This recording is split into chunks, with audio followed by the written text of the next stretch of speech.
Hello future nurses. तो कैसे हैं आप लोग? उम्मीद करते होंगे अच्छे होंगे, मज़े में होंगे। बाकी मैं कल के लिए माफ़ी चाहूँगी। I am very apologize for yesterday because I was not able to upload the videos due to some technical issues. So today we will discuss about HIV/AIDS. HIV/AIDS is a type of sexually transmitted disease.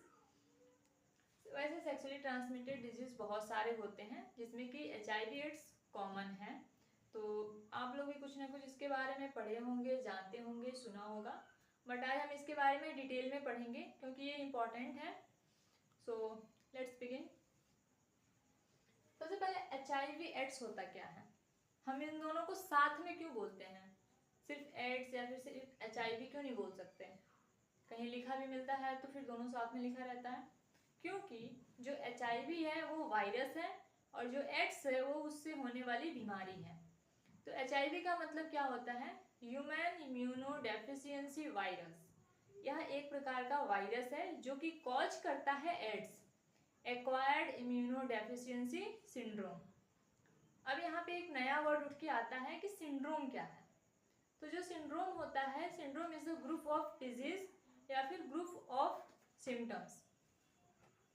तो syndrome में क्या होता है कि इसमें बहुत सारे disease के सिम्टम्स होते हैं, बहुत सारा साइन सिम्टम्स हमें देखने को मिलता है, क्योंकि जो एड्स होता है वो कोई एक बीमारी नहीं आता है। इसमें हमारा इम्यून सिस्टम लो हो जाता है और इम्यून सिस्टम लो होने की वजह से बहुत सारी बीमारियां होती हैं, बहुत सारे अपॉर्चुनिस्टिक इन्फेक्शंस होते हैं जो कि हम पे अटैक करते हैं। तो जब कोई person AIDS positive, HIV positive हो जाता है तो उसमें बहुत सारे सिम्टम्स देखने को मिलते हैं, ग्रुप ऑफ डिजीज देखने को मिलता है। उसको अगर कोई वायरल होगा सबसे पहले उसको होगा, कोई हेल्थ इंजरी हो रही है सबसे पहले उसको होगा, मतलब कि दुनिया में कोई भी बीमारी होगी वो सबसे पहले उसका शिकार बनेगा। तो इसके लिए हम इसको बोलते हैं एक्वायर्ड इम्यूनोडेफिशिएंसी सिंड्रोम। बाकी आगे एक एक करके हम इसके बारे में देखते जाएंगे। तो सबसे पहले क्या है? AIDS is a disease of the human immune system caused by the HIV. This condition progressively reduces the effectiveness of the immune system and leaves individually susceptible to opportunistic infections and tumors. तो क्या होता है, जो ads होता है वो एक human immune system का डिसऑर्डर होता है, डिजीज कंडीशन होता है, जिसमें कि जो हमारा इम्यून सिस्टम है वो बहुत लो हो जाता है, बहुत ज़्यादा कम हो जाता है, और इसकी वजह से जितने भी अपॉर्चुनिस्टिक इन्फेक्शंस हैं वो हमें अटैक करते हैं, हमें उससे कॉज होता है। इसके बाद हम देखेंगे कि इटियोलॉजिकल फैक्टर्स क्या क्या हो सकते हैं। इटियोलॉजिकल फैक्टर्स मतलब होता है कॉजेज। ऐसे कौन कौन से कॉज हैं जिसकी वजह से हमें HIV हो सकता है। तो उसमें सबसे पहला है हमारा पेरेंटल। पेरेंटल का मतलब ये है कि किसी डायरेक्ट कांटेक्ट से, मतलब कि चाहे वो ब्लड से फैल गया, निडल से फैल गया, किसी दूसरे की बॉडी फ्लूइड से फैल गया, तो ये सारा हमारा आता है पेरेंटल में। तो जैसे इसमें देखिए पेरेंटल कॉजेज में है direct blood contact, needlestick injury and infected needle use. मतलब कि किसी दूसरे पर्सन का जो HIV पॉजिटिव है उसके ब्लड से हमारा डायरेक्ट कांटेक्ट हो रहा है। डायरेक्ट कांटेक्ट मतलब ये नहीं कि उसके ब्लड से हमारा हाथ टच हो गया तो हमें HIV हो जाएगा, नहीं। जब तक किसी पॉजिटिव पर्सन का जो ब्लड है वो ब्लड हमारे ब्लड से टच नहीं होता है, मतलब कि हमारा जो वेन का, जो आर्टरी का ब्लड है उससे टच नहीं होता है, उसमें मिक्स नहीं होता है, तब तक हमें HIV/AIDS नहीं होता है।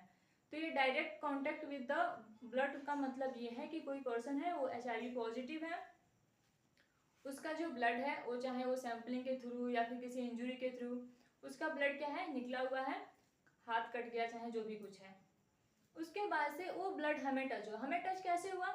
या तो हमें इंजर हो गया, हमें इंजरी हुई, उसका ब्लड हमारे ब्लड सेल्स में, हमारे टिश्यूज में अंदर एंट्री कर गया, या फिर ऐसा हुआ कि कोई निडिल है जिससे हम उसको निडिल लगा रहे हैं और वो निडिल उसको लगने के बाद से हमें चुभ गई, तब हमें हो सकता है।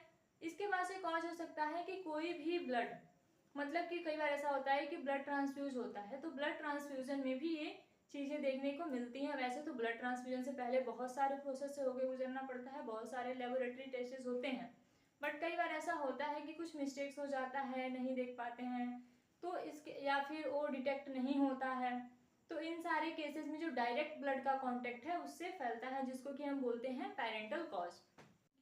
तो ये इसका जो दूसरा कॉज है वो है सेक्सुअली ट्रांसमिटेड डिजीज या फिर सेक्सुअल कांटेक्ट। तो सेक्सुअल कांटेक्ट भी एक वजह है, एक कारण है HIV एड्स फैलने का, जो कि चाहे ओरल सेक्स हो, वजाइनल सेक्स हो या फिर एनल सेक्स हो, कोई किसी भी प्रकार का सेक्स हो जिसमें कि बॉडी फ्लूइड एक्सचेंज हो रहे हैं, बॉडी फ्लूइड एक दूसरे के कांटेक्ट में आ रहे हैं, तो इससे ये HIV एड्स फैल सकता है।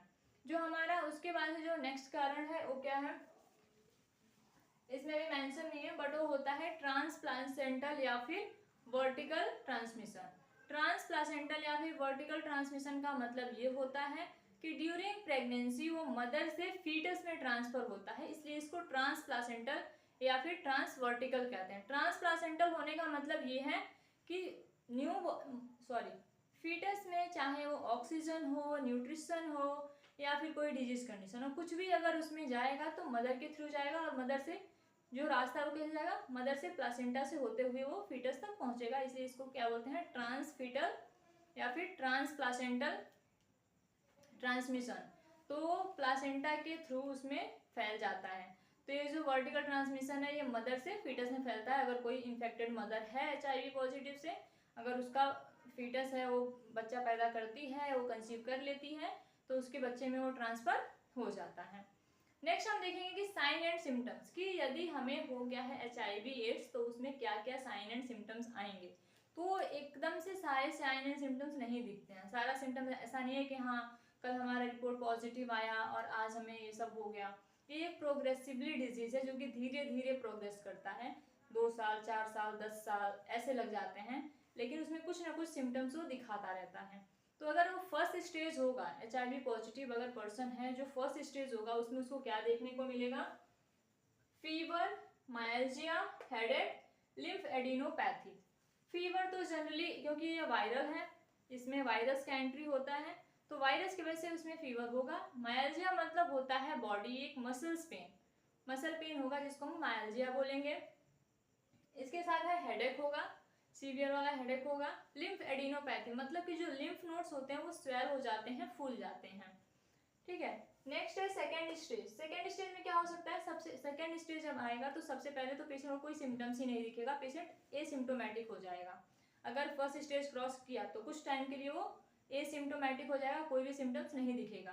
कुछ टाइम बाद सेकेंड स्टेज में कुछ टाइम बाद उसको क्या होगा, थ्रोम्बोसाइटोपिनिया देखने को मिलेगा। थ्रोम्बोसाइटोपिनिया क्या होता है, तो जो थ्रोम्बोसाइटोपिनिया होता है वो लो काउंट ऑफ प्लेटलेट्स, जब प्लेटलेट्स का काउंट लो हो जाता है तो उसमें उसको क्या बोलते हैं हम, थ्रोम्बोसाइटोपिनिया। तो अब ये क्या हुआ, सिम्टोमेटिक हो गया। तो सेकेंड स्टेज का जो HIV होता है इनिशियली तो एसिम्टोमेटिक होता है, कुछ टाइम बाद उसमें क्या होता है, थ्रोम्बोसाइटोपिनिया देखने को मिलता है और अब ये सिम्टम्स वो करने लगता है। इसके बाद से है थर्ड स्टेज। थर्ड स्टेज में क्या होता है, week immune system, problems of reproductive organs. अब क्या होता है, पर्सन का जो इम्यून सिस्टम होता है वो धीरे धीरे वीक होता जाता है। तो जब इम्यून सिस्टम वीक होता है उसके साथ साथ क्या होता है, जो रिप्रोडक्टिव चेंजेस होते हैं, जो पेरिनियल एरिया होता है, चाहे मेल रिप्रोडक्टिव हुआ चाहे फीमेल रिप्रोडक्टिव ऑर्गन्स हुए, इसमें चेंजेस आने लगता है। चेंजेस आने का मतलब ये है कि जो पेरिनियल एरिया है उसमें इचिंग होती है, अनयूजुअल डिस्चार्ज होने लगता है, उसके बाद से उसमें फाउल स्मेल आने लगता है। इसके साथ साथ कई बार ऐसा होता है कि कई तरह के इन्फेक्शन हो रहे हैं, UTI होगा, क्लेमाइडिया होगा, ये सारे जो भी नए नए इन्फेक्शन हैं, कोई भी अपॉर्चुनिस्टिक इन्फेक्शन है तो ये सारे इन्फेक्शन होने स्टार्ट हो जाते हैं। लास्ट वन है हमारा fourth stage. Fourth stage of HIV में क्या होता है, जो इम्यून सिस्टम है मोर कॉम्प्रोमाइज हो जाता है, मतलब कि इम्यून सिस्टम इतना वीक हो जाता है। कई बार ऐसा होता है कि ऑटो इम्यून डिजीज कंडीशन होने लगती है HIV की वजह से, क्योंकि अब इम्यून सिस्टम ऐसा हो गया है कि वो अपनी ही सेल्स को नहीं पहचान रहा है, अपने सेल्स टिश्यू को डैमेज कर रहा है। तो इस टाइम पे क्या होता है कि जो भी अपॉर्चुनिस्टिक इन्फेक्शन होते हैं, मतलब कि बाहरी जो इन्फेक्शन होते हैं, उन सभी के लिए जो वो पर्सन होता है HIV पॉजिटिव वो होस्ट बन जाता है, कोई भी इन्फेक्शन है सबसे पहले उसको अटैक करेगा। तो ये थे हमारे 4 स्टेज वाइज सिम्टम्स जो कि HIV में दिखते हैं। नेक्स्ट क्या है, डायग्नोस्टिक इवैल्यूएशन। अब हम जो HIV है उसको डायग्नोज कैसे करेंगे, कैसे पता चलेगा कि हमें HIV हो गया है या फिर HIV हो गया है, सिम्टम्स आ रहे हैं तो हॉस्पिटल में जा रहा है, तो नर्स या फिर डॉक्टर्स जो भी हेल्थ केयर वर्कर्स हैं उनसे क्या क्या सवाल पूछ रहे हैं जिससे कि वो डिटेक्ट कर लें कि हाँ अब ये HIV पॉजिटिव पर्सन है। तो सबसे पहले पर्सन क्या करेगा, हम क्या करेंगे, being a nurse, health education, ठीक है, हेल्थ एजुकेशन तो बात की चीज़ें हैं, अभी हम डायग्नोस्टिक इवेल्युएशन पे हैं। तो सबसे पहले फिजिकल एग्जामिनेशन। फिजिकल एग्जामिनेशन में क्या करोगे, पहले तो हिस्ट्री कलेक्ट कर लिया, चलो हिस्ट्री कलेक्ट कर लिया, हिस्ट्री कलेक्ट में क्या करेंगे, पेशेंट से पूछेंगे, उसका एज पूछेंगे, वो सेक्सुअली एक्टिव है कि नहीं, अगर मैरिड है तो ऑब्वियसली होगा, नहीं है तो भी उससे ये सारी चीज़ें पूछना बनता है, पूछना पड़ता है। तो आप पहले देख लीजिए सेक्सुअली एक्टिव है कि नहीं है, इसके साथ बाकी कहाँ पे काम करता है, क्योंकि देखो ऑक्यूपेशन से भी ये रिलेटेड है, इसलिए रिलेटेड है, कई बार ऐसा होता है कि हो सकता है स्टाफ नर्स हो, डॉक्टर हो, लैब टेक्नीशियन हो या फिर अदर कोई हेल्थ केयर वर्कर हो, तो उस टाइम पे ये बहुत ज़्यादा अपॉर्चुनिस्टिक होता है कि हाँ उसको इन्फेक्शन हो सकता है, उसको ट्रांसमिशन हो सकता है। उसके बाद से हम क्या करेंगे, फिजिकल एग्जामिनेशन करेंगे। फिजिकल एग्जामिनेशन में हम देखेंगे कि हाँ क्या क्या उसके सिस्टम वाइज क्या क्या डिफरेंसेस हैं। बाकी अगर फिजिकल एग्जामिनेशन में यही पता चल जाता है कि जो भी इन्फेक्शंस वगैरह हैं या फिर पेरिनियल वॉर्ड्स वगैरह हैं, डिस्चार्जेस हैं, फॉल स्मेलिंग हैं, तो ये सारी चीज़ें हमें पता चल जाता है। अपार्ट फ्रॉम दैट हम क्या करते हैं, CBC काउंट करते हैं। CBC काउंट करने से हमें ये भी पता चलता है कि थ्रोम्बोसाइटोपिनिया का कंडीशन क्या है, क्योंकि अगर उसमें प्लेटलेट्स डाउन होंगे मतलब कि हाँ थ्रोम्बोसाइटोपिनिया है, मीन्स वो कौन सी स्टेज में है, सेकेंड स्टेज में है, ठीक है। इसके बाद से एक कन्फर्मेटरी टेस्ट होता है HIV का, जो कि होता है एलाइसा। एलाइसा क्या है, confirmatory test of HIV। ELISA का फुल फॉर्म क्या है, enzyme linked sorbent assay, ALISA, ठीक है, enzyme linked immunodeficiency sorbent assay, ठीक है। नेक्स्ट है स्वैब कल्चर कर लेंगे, अगर कोई भी वजाइनल डिस्चार्ज, पेरिनियल डिस्चार्ज हो रहा है तो उसका स्वैब कल्चर कर लेते हैं, ब्लड कल्चर कर लेंगे। तो ये सारा हमारा क्या हो गया, डायग्नोस्टिक इवेल्युएशन हो गया। I am repeating the full form of ELISA once again, enzyme linked immunodeficiency sorbent assay, ठीक है। अब हम आएंगे मैनेजमेंट पे। तो जैसे हमें पता है कि HIV एड्स का कोई भी क्योर नहीं है, कोई ट्रीटमेंट नहीं है जो उसको क्योर कर पाए, तो इसलिए हम इसमें क्या करते हैं, सिम्टोमेटिक ट्रीटमेंट देखते हैं।